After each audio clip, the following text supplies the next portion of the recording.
সেই জীব নিস্তরে মায়া কাহাকে ছাড়ায়। মায়া থাকলে তো ভগবানকে পাই না। মায়া যতক্ষণ আছে ততক্ষণ পর্যন্ত আমাদের কৃষ্ণ কৃপা হয় না।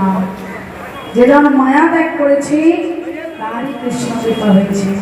তাই আমরা হলাম মায়াবদ্ধ হয়ে মায়ার কবলে কবলিত হয়ে জগৎ সংসারে শুধু আমার আমার করে গেলাম।